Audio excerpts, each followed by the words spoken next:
On estime que, c'est ce que Jean-Luc Mélenchon avait dit, la droite aurait eu tout à gagner d'avoir un candidat débarrassé de toutes ces casseroles, cette batterie de casseroles de M. François Fillon, comme ça on aurait pu entendre et débattre du contenu. La force du peuple, nouveau slogan de Jean-Luc Mélenchon, pourquoi? Qui rappelle un peu celui de 2012 d'ailleurs. Hein. La force du peuple, parce que la solution c'est toujours le peuple. Et donc il faut restaurer sa souveraineté populaire. Le fait de convoquer l'Assemblée constituante est ce qui va nous permettre justement de nous débarrasser de cette monarchie présidentielle et de faire en sorte que l'implication citoyenne à tous les niveaux soit celle qui décide des nouvelles règles du jeu. On balaye les corps intermédiaires alors? Non, c'est-à-dire comment dire? D'abord, on en finit avec cette logique oligarchique de collusion d'intérêts qu'il peut y avoir entre le monde politique, le monde économique, le monde médiatique. On permet au peuple de redéfinir les règles du jeu. On met en place, par exemple, un référendum révocatoire à mi-parcours pour que quand on estime qu'il y a des élus... Un référendum révocatoire. Mais vous savez qu'il y a des États des États-Unis qui l'appliquent. Oui, mais on va être sans arrêt dans une instabilité. Où cela est-il le problème? Pour le président de la République, y compris? Pour le président de la République, comme pour toutes les instances intermédiaires, mais président de la République, vous savez, je pense que dans cette convocation de l'Assemblée constituante, le peuple aura à définir les nouvelles règles du jeu. Quelle sera? Est-ce qu'il va garder une fonction présidentielle ou pas? Nous ne sommes pas spécialement attachés, mais il y a aussi plein de choses à changer. Par exemple, comment ça se fait que dans les conseils d'administration des entreprises, il y a un tel pouvoir aussi exorbitant des actionnaires, même lorsqu'ils ne s'engagent même pas dans leur investissement sur un certain délai? Eh bien là, il y a des nouveaux droits à inventer, les nouveaux droits des salariés dans les conseils d'administration des entreprises, par exemple. L'inversion de la courbe avec Hamon, ça vous inspire quoi? Vous trouvez que c'est normal? Écoutez, vous savez, dans cette campagne présidentielle, je pense qu'il y a 3 projets politiques. Celui du Front National, qui incarne la préférence nationale, cette conception raciste, xénophobe, repliée sur un capitalisme national. Vous avez celui de le programme de monsieur Macron, donc c'est le libre-échange, c'est le copier-coller des directives libérales européennes, et il y a le programme de Jean-Luc Mélenchon. Les autres n'existent pas, donc les autres sont toujours dans de l'entre-deux. Ils sont dans de l'entre-deux. Plus nous allons avancer dans la campagne présidentielle, plus le peuple va avoir besoin de clarté. Et nous, dans cette campagne, on s'adresse à toutes celles et ceux. Jean-Luc Mélenchon, oui, c'est le candidat de la clarté, du courage politique, de la cohérence. Et dans cette campagne, nous allons avoir encore une belle innovation. Nous lançons un camion plateau sono qui va sillonner toute la France, un camion insoumis, pour justement continuer à les convaincre. Sa cohérence, on les abstentionnistes. Par exemple, sa position sur l'Europe est un peu confuse. Non, elle est très cohérente. On veut un plan A, un plan B. Plan A, on désobéit aux directives libérales européennes qui interdisent, par exemple, toute harmonisation fiscale et sociale par le haut, par exemple, qui imposent la mise en concurrence de nos services publics. Bon, donc on désobéit aux directives libérales européennes et on propose une renégociation en tenant compte des traités. Mais d'emblée, on dit dès le début des négociations, attention, c'est le peuple souverain qui tranchera par référendum, soit le plan A est satisfaisant à l'aboutissement des négociations, soit il faudra sortir des traités de l'Union européenne. Et ça passe par un référendum aussi? Tout à fait. C'est comme Marine Le Pen, alors. Je dirais plutôt que Marine Le Pen en est arrivée à cette position-là au niveau de la méthode. Mais la grande différence, c'est que nous faisons cela pour rompre avec les politiques d'austérité. Parce que nous voulons que notre programme anti-austérité puisse être appliqué. Tous les autres programmes qui promettent de sortir de l'austérité sans assumer cette rupture-là mentent de fait au peuple. Benoît Hamon dit que Mélenchon est dangereux, le programme de Mélenchon. Benoît Hamon dit que M. Mélenchon est dangereux. Non, que le programme de Mélenchon est dangereux. Oui, bah écoutez, franchement... il dit sous influence de Poutine. Il est sous influence de Vladimir Poutine. Franchement, c'est du grand n'importe quoi. Alors à ce moment-là, les résolutions de l'ONU qui demandent également, pour contribuer à la paix, une négociation internationale avec l'ensemble des composantes, sont aussi sous influence de Poutine. Ça n'est absolument pas sérieux. Je pense que M. Hamon est dans une situation délicate. Nous l'avions dit, hein, les primaires du Parti socialiste sont faites pour broyer le candidat. Voilà. Mais qui s'interroge plus sur son utilité. Nous sommes là pour convaincre les abstentionnistes. Et il y a beaucoup de gens qui sont encore indécis, 4 sur 10. Est-ce que là... Pourquoi ça, à votre avis? 40%... Pourquoi 40% ne savent pas s'ils iront voter, ni pour qui ils iront voter? Parce que je pense que le quinquennat de Hollande a fait beaucoup de mal. Ouais. Parce que quand vous avez un gouvernement qui se prétend de gauche et qui continue la politique de droite de Nicolas Sarkozy, eh bien tout le monde est brouillé. Quand vous vous rendez compte que des Républicains, en passant par le Front National, en passant par le Parti Socialiste, eh bien, autant ont été englués dans des affaires, la crédibilité et la confiance par rapport aux politiques est brisée. Donc c'est tout ce travail de permettre de regagner les consciences sur le fait que le peuple peut prendre en main son destin. C'est tout le travail que nous avons à faire et c'est pas évident, oui, bien sûr. Certains au Parti communiste, comme Olivier d'Artigol, regrettent que le dialogue entre Hamon et Mélenchon soit rompu. Oui, bah, écoutez, Il est définitivement rompu. Nous sommes convaincus qu'il faut aller convaincre celles et ceux qui ne savent pas. Et il faut y aller avec notre programme, l'avenir en commun. Tout le reste, c'est une perte de temps et des bavardages. Nous sommes là pour convaincre. Donc négocier avec Hamon, c'est du bavardage? Mais négocier quoi? On sait pertinemment, et c'est pour ça que M. Hamon et M. Mélenchon, et tant pis si M. Hamon ne veut pas le respecter, avaient conclu un pacte de, bon, voilà, on s'agresse pas s'agresse pas pendant la campagne, voilà. Ah, ils avaient conclu un pacte comme ça? Lorsqu'ils se sont rencontrés, ils avaient convenu que, bon, ben voilà, ni l'un ni l'autre ne souhaitait se désister, et donc on allait arrêter de se regarder en chien de faïence et de s'interpeller en permanence, à chacun de convaincre sur son programme. Bon, après, je vois bien que M. Hamon est lâché, comme c'était par ailleurs prévu, par toute une partie du Parti socialiste, sans pour autant réussir à convaincre plus. Il est mort, le Parti socialiste? Le Parti socialiste, là, est en crise et en explosion complète. La gauche aujourd'hui, c'est on voit qu'il y a une accélération, de la décomposition, et vous avez autour de Macron, finalement, est en train de se constituer le rêve de François Hollande, c'est-à-dire un parti démocrate, un peu à l'américaine, extrêmement libéral sur son contenu programmatique. Voilà, je veux dire, Jean-Luc Mélenchon, lui, fédère le peuple sur une autre orientation, en prenant en compte premièrement, la question de l'intérêt général humain, c'est-à-dire notre écosystème, la question écologique à travers le projet de la règle verte, mais en étant très attaché à la politique de redistribution des richesses. Vous avez vu sa mesure qui est extrêmement importante, qui est pas d'écart de salaire de plus de 1 à 20. Si un patron veut s'augmenter, il est obligé d'augmenter les salariés. Vous croyez que sincèrement que les investisseurs étrangers vont venir dans notre pays s'il y a une réglementation aussi stricte? Vous savez, concernant le rapport avec les investisseurs étrangers ou aux exportations, aux importations, il faut prendre en compte l'intérêt général humain de notre écosystème. Nous défendons un protectionnisme solidaire. Il faut relocaliser notre activité et bien considérer qu'on importe en fonction de critères écologiques et sociaux. Et ça me semble extrêmement important. Vous serez candidate, Yael Simonet? Oui, aux législatives, bien sûr, sur la 6e circonscription de Paris, 11e, 20e, voilà. D'accord. Comment ça se passe d'ailleurs, les législatives avec...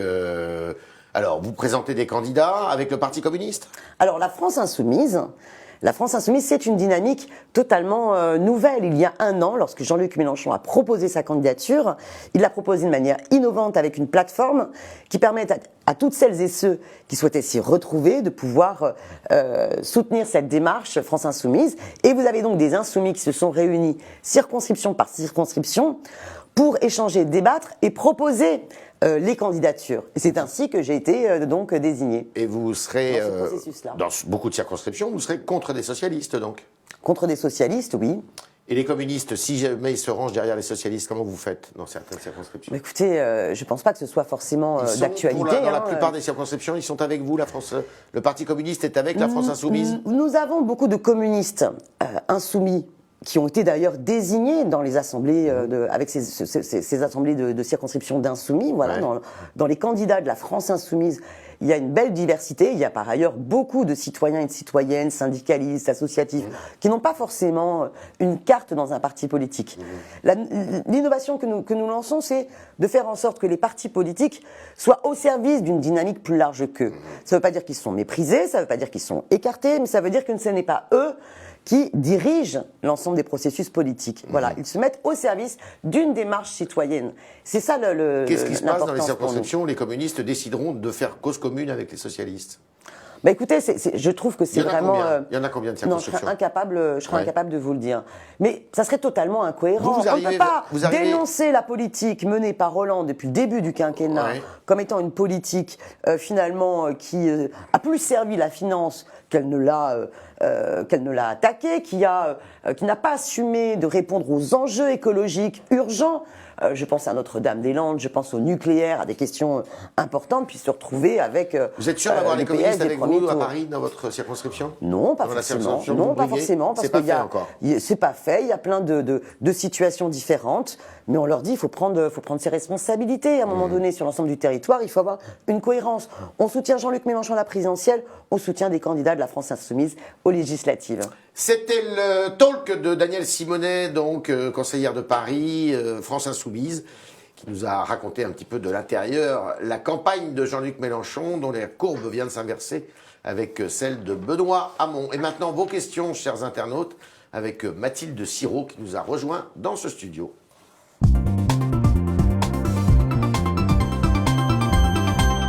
Mathilde, bonjour. Bonjour Yves, bonjour Daniel Bonjour. Simonet. Alors vous savez, on est diffusé en live sur Facebook, Bonjour. vous connaissez très bien cela puisque Jean-Luc Mélenchon est à la pointe de la technologie dans cette campagne. Une première question sur le positionnement de Jean-Luc Mélenchon pour beaucoup d'électeurs à gauche, mais pas seulement. Son rapport à la Russie, son rapport à Vladimir Poutine pose question. Et qu'est-ce que vous répondez à ces attaques-là en particulier? On l'accuse d'être sous influence russe finalement. Non, pas du tout. Il y a eu toute une campagne médiatique qui a voulu présenter M. Mélenchon comme l'ami de M. Poutine. Or, la position de Mélenchon était de dire il faut absolument, pour défendre le processus de paix, assumer des négociations internationales sous l'égide de l'ONU avec l'ensemble des composantes. C'était ce que demandait à un moment donné M. Poutine, quand, à la différence, eh bien, les Américains, la France complètement alignée dans l'OTAN atlantiste, eh bien, souhaitaient au contraire ne pas participer, qu'il n'y ait pas ces négociations et vouloir à tout prix éviter et évincer Bachar el-Assad. Or, quand on est pour la paix, eh bien oui, on accepte de discuter avec tout le monde, et y compris avec les pires ennemis, pour justement empêcher les processus de guerre. Et donc, mais en aucun cas, cela ne vaut un soutien au régime intérieur de Poutine. Vous approuvez mais Poutine en Ukraine? Nous sommes en désaccord avec l'escalade guerrière, y compris dans la façon de considérer la frontière européenne avec la Russie. Nous devons à tout prix être des défenseurs et des militants pour la paix et qui ne cherchons pas l'escalade de la violence et l'escalade guerrière. Et c'est dans ce même cadre-là que Jean-Luc Mélenchon veut rouvrir les négociations sur les frontières, c'est ça? Il l'a annoncé lors du débat nous devons toujours, et c'est ça l'histoire et la tradition de la France, de l'indépendance de la France, c'est qu'elle doit avoir un rôle dans la diplomatie internationale à chaque fois pour défendre la paix. Non, je suis désolé, il faut sortir de l'OTAN. La France, quand elle est membre de l'OTAN, elle n'est absolument pas en train de respecter son indépendance et en aucun cas elle défend un processus de paix. La stratégie de l'OTAN complètement et la sortir stratégie de l'OTAN ou seulement du commandement intégré? Non, on sort complètement de l'OTAN, bien sûr. C'est important pour nous. On a une réponse en direct de Francine qui nous dit « Que va-t-il faire pour les retraites bloquées depuis 4 ans, lui qui a des idées sur tout ?» Elle parle de Jean-Luc Mélenchon. Sur les retraites, qu'est-ce qu'il Alors, nous sommes pour le retour à la retraite à 60 ans, à taux plein, sans perte de salaire. Ça nous semble extrêmement important de revenir sur les réformes antérieures, qui sont aussi dictées par des directives qui sont mais on n'a plus d'argent. L'argent, on le trouve. On le trouve. Il faut d'abord arrêter toutes ces exonérations de cotisations sociales qui ont été successivement faites depuis ces dernières années. Ensuite, vous bataillez pour l'égalité salariale homme-femme et vous allez réaliser que la revalorisation des salaires des femmes à égalité avec les hommes va permettre de renflouer très fortement les caisses de la sécurité sociale et les caisses des retraites. Voilà, donc il faut absolument se dire que la défense des retraites, c'est une question de progrès humain et c'est aussi un des éléments de la lutte contre le chômage. La retraite à 60 Regardez la retraite à 60 ans, à taux plein, sans perte de salaire. Regardez le taux de chômage qu'il y a sur les 55 ans. Alors on va continuer à vouloir faire croire qu'on va faire travailler les gens de plus en plus tard. Non, il faut réduire le temps de travail, que ce soit dans la vie, que ce soit dans la semaine et dans la journée. Oui, mais vous savez qu'il y a une inversion maintenant de l'espérance de vie qui se fait. C'est faux. Eh bien, si regardez bien, pourquoi? Parce qu'à un moment donné, il y a une dégradation. Eh bien, il y a re-regardez ça. Ça commence à s'inverser dans différents pays en Europe et notamment en Allemagne parce qu'il y a une dégradation des conditions de travail et parce qu'il y a un allongement à nouveau du temps de travail dans la vie. Enfin, qu'est-ce que vous faites pour les seniors qui ne trouvent pas de travail et qui veulent continuer à travailler? On sait qu'il y a beaucoup de personnes au-delà d'un certain âge qui ont du mal à trouver un emploi. Alors d'abord, de qui parlons-nous? Est-ce qu'on parle des seniors qui seraient en âge de pouvoir bénéficier de leur retraite? Est-ce qu'on ne parle pas d'ailleurs des personnes qui veulent continuer à travailler justement parce qu'ils n'ont pas accès à une retraite à taux plein. C'est bien ça le problème. Donc on voit bien que la question de la durée de cotisation est un débat essentiel. Vous trouvez beaucoup de seniors qui ne travaillent pas et qui souhaiteraient travailler autrement que pour gagner un niveau, pour pouvoir se maintenir un niveau de vie, parce que sinon il faut développer aussi d'autres engagements, d'autres formes d'engagement associatif, qu'on vive autrement sa vie après le travail. Mais aujourd'hui, le problème auquel on est confronté, c'est celle des petites retraites. Nous voulons les revaloriser, pas de petites retraites en dessous du SMIC. Ça me semble extrêmement important. Et pas de minima sociaux en dessous du seuil de pauvreté. Vous avez chiffré tout ça? Oui, il y a eu toute une journée entière je l'ai vu, sur le YouTube. chiffrage qui a été extrêmement important. 270 milliards d'euros. Et nous voyons bien qu'à travers une politique, la France jusqu'au mais bout, pas là. du tout. Regardez, vous avez 1% de PIB, une stabilité. Combien de dividendes ont été versés aux actionnaires? La rétribution du capital a explosé ces dernières années. Et voilà ce qui pourrit notre système, notre économie productive. Il faut au contraire faire une politique qui redistribue les richesses du capital vers le travail, vers l'investissement, vers l'intérêt général. Qu'est-ce que vous répondez à Athème qui nous dit qu'il y a 4 candidats de gauche dans la 6e circonscription de Paris, 2 socialistes des écolos, donc notamment Cécile Duflot, vous et un communiste. À quand un accord? Oh non, écoutez, d'abord qui pose aussi cette question aux autres, mais moi, vous savez, comment dire, les accords, la tambouille entre composantes, ça ne m'intéresse pas, voilà. Et je pense que les citoyens, les citoyennes, ça intéresse les électeurs. Il y avait encore un rassemblement à Paris samedi. Mais oui, mais complètement dérisoire. Ils étaient combien, madame? À peu près 300 selon. Mais à peine. Voilà, nous étions 130 000 la semaine d'avant dans la marche pour la 6e République. Vous demandez à Madame Mais je ne Duflot de demande sortir. rien. Chacun agit en fonction de ses convictions. Je ne demande rien à Madame Duflot, ni à la candidate maintenue du Parti socialiste, ni à la candidate d'Emmanuel Macron. Moi, j'incarne sur Paris quelqu'un qui je n'ai jamais rien lâché. J'ai soutenu nombre de batailles, je continue à soutenir nombre de batailles. J'incarne une cohérence et je pense que celles et ceux qui sont invités à aller voter, eh bien, ils attendent justement des personnes qui ont cette cohérence-là qui n'a jamais fléchi. Daniel Simonet, deuxième tour, Macron-Le Pen, vous votez qui?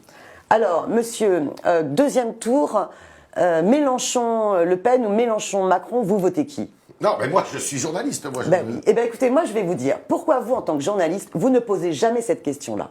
Bah si, je vous la pose. Pourquoi vous ne posez jamais cette question-là? Mélenchon-Le Pen ou Mélenchon, vous ne le posez jamais aux autres candidats. Alors, Donc vous savez quoi? Je vais vous dire une chose. Vous savez pourquoi je ne pose pas la question? Parce que je sais que vous allez voter Mélenchon. Il y a un premier tour. Oui, mais vous ne la posez jamais aux autres candidats. Mais justement, je vous pose la question. Je vous pose la question qui pourrait vous déranger. Je refuse de répondre à cette question-là pour la simple et bonne raison parce que Mélenchon sera au deuxième tour. Je suis persuadée qu'on est en capacité, si toutes celles, et là je m'adresse à toutes celles et ceux qui nous écoutent, si chacun d'entre nous va convaincre 10, 15 personnes autour de soi, on est en capacité, on a une tellement belle dynamique. Depuis la réussite de la marche, le magnifique débat où Jean-Luc Mélenchon a brillé bien plus que tout autre candidat et a montré la force et la cohérence de son programme, nous pouvons mettre Jean-Luc Mélenchon au deuxième tour de la présidentielle et l'emporter. Et là, ce serait un changement historique majeur dans notre République. Dernière question. Est-ce que Jean-Luc Mélenchon participera au débat avec les 11 candidats le 4 avril? Écoutez, je débat pense, qui sera retransmis par BFM TV et il y a eu quelques échos dans la presse quoi il souhaitait se faire représenter. C'est pour ça que je vous pose la question, pour savoir si il participerait. Je ne peux pas y répondre, mais je pense que je pense que s'il y participe, il va montrer à quel point, une fois de plus, il est bien au-dessus de tous les autres. Voilà, c'était les réponses à vos questions, chers internautes, de Danielle Simonet, conseillère de Paris, et qui est une des têtes d'affiche de la France Insoumise. Merci Danielle Simonet. Merci à vous. Merci.